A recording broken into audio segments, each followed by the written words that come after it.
शहर में एक अजीब अफवाह फैल रही थी कि लोगों को भूत का फ़ोन आ रहा है। और तो और कई लोगों ने अपने मोबाइल स्क्रीन पर भूत का नंबर तक दिखाया, लेकिन किसी के पास कोई तथ्य नहीं है जिससे यह साबित किया जा सके कि उनकी बात में सच्चाई है। लेकिन जब तक यह केवल मजाक तक सीमित था, तब तक तो लोग इसे हल्के में ले रहे थे। लेकिन एक घटना से सबके कान खड़े हो गए।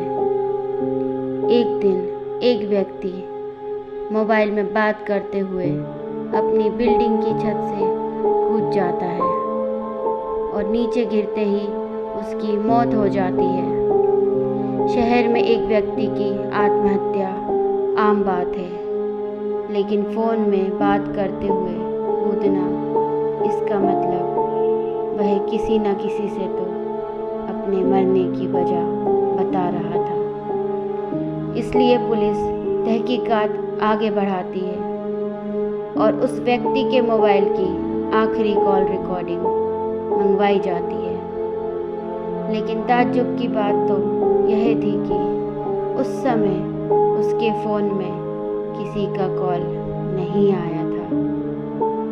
पुलिस की चिंताएं और बढ़ती जाती है, क्योंकि लोगों की भीड़ ने उस व्यक्ति को फ़ोन में बात करते हुए देखा था। तो क्या यह व्यक्ति फ़ोन में बात करने का नाटक कर रहा था? गुत्थी उलझती जा रही थी कि एक और हादसे ने शहर में दहशत के बादल मंडराने लगते हैं। एक और व्यक्ति रेलवे स्टेशन पर फ़ोन में बात करते करते ही आ रही ट्रेन के आगे कूदकर अपनी जान दे देता है। और जब उसके मोबाइल की जांच की जाती है तो उसमें भी यही पता चलता है कि उसके फ़ोन में किसी का कॉल नहीं आया था। न्यूज़ के माध्यम से खबरों से ज़्यादा अफवाहें फैल रही थीं। हर कोई भूत का नंबर जानना चाहता था। डर की वजह से लोगों ने फ़ोन में अननोन नंबर उठाना बंद कर दिए थे। मामला पुलिस की पहुंच से ऊपर था, इसलिए भूत विशेषज्ञ को बुलाया जाता है।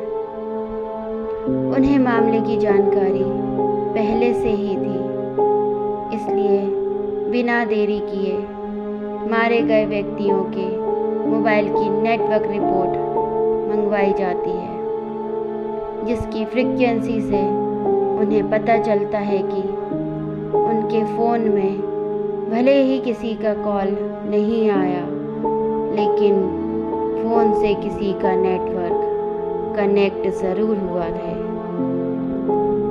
मामला डिजिटल टेक्नोलॉजी का था, इसलिए इन्वेस्टिगेशन में डेटा साइंटिस्ट को भी शामिल किया जाता है। इन्वेस्टिगेशन चल ही रही होती है कि अचानक शहर में 3 लोग और अलग अलग तरीके से आत्महत्या कर लेते हैं। इससे शहर में दहशत का माहौल बनता जा रहा था।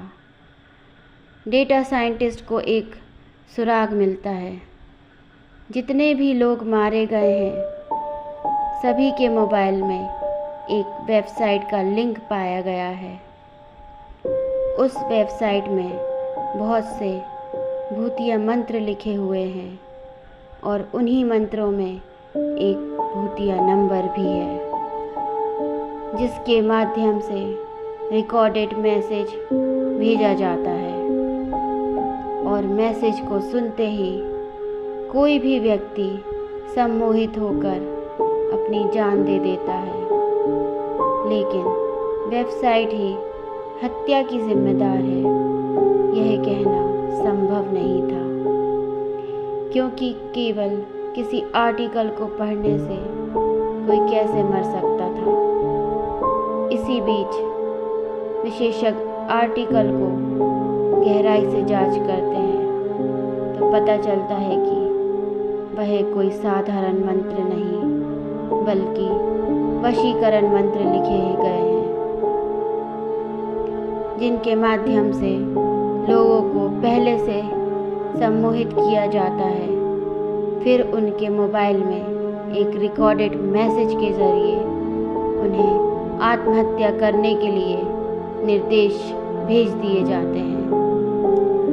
पुलिस को हत्या के कारण का तो पता चल गया था, लेकिन इसके पीछे कौन है यह अभी जानना बाकी था। तभी डाटा साइंटिस्ट वेबसाइट को ट्रैक कर लेते हैं। यह एक कॉलेज का हॉस्टल था। वेबसाइट की लोकेशन का पता चलते ही पुलिस हॉस्टल के कमरे को घेर लेती है और उस लड़के को गिरफ्तार कर लिया जाता है, जिसके कंप्यूटर से यह वेबसाइट चलाई जा रही थी। लड़के के कमरे में बहुत से कॉकरोच, कीड़े मकोड़े और मरे हुए चूहे डले हुए थे। वह किसी जानवर की तरह उस कमरे में रह रहा था। दरअसल उसे देखने से ऐसा लग रहा था कि उसकी मानसिक हालत ठीक नहीं है। हॉस्टल में पुलिस को देख मैनेजमेंट के कर्मचारी भी पहुंच जाते हैं, लेकिन उन्हें अंदाज़ा भी नहीं होता कि इस कमरे में कोई रहता है, क्योंकि यह कमरा तो पिछले 2-3 महीनों से खुला ही नहीं था। लड़के को पूछताछ के लिए थाने लाया जाता है। लड़के का बर्ताव बहुत डरावना था। वह आसपास के लोगों को खरोचने को दौड़ रहा था। बड़ी मुश्किल से पुलिस उसे काबू करते हुए कुर्सी से बांध देती है। पुलिस ऑफिसर उससे एक एक करके कई सवाल पूछते हैं, लेकिन वह उनके किसी भी सवाल का जवाब नहीं देता। पुलिस ऑफिसर थोड़ा सख्ती से पूछताछ करने का प्रयास करते हैं, लेकिन वह कोई प्रतिक्रिया नहीं देता। पुलिस ऑफिसर भूत विशेषज्ञ को लड़के से पूछताछ करने को कहते हैं। भूत विशेषज्ञ को पहले ही पता था कि वह लड़का साधारण स्वभाव का नहीं है।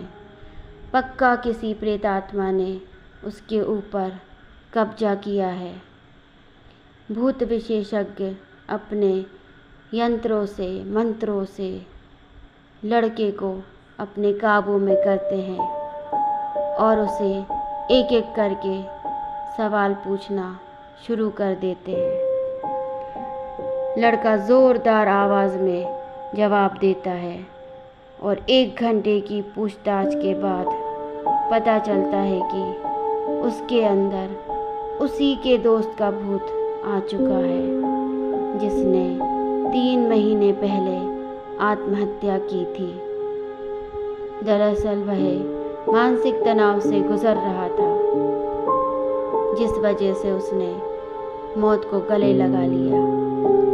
वह उसी कमरे में मरा था जहां से पुलिस ने उस लड़के को गिरफ्तार किया था।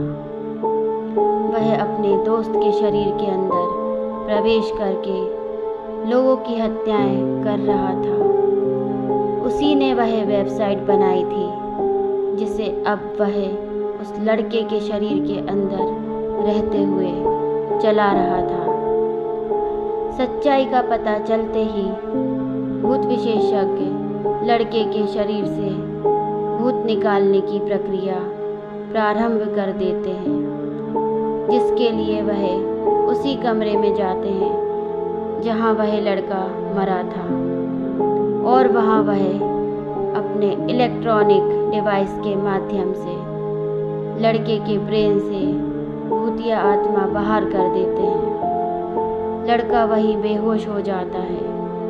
12 घंटे तक बेहोश रहने के बाद जब उसे होश आता है तो वह धीरे धीरे सामान्य होने लगता है।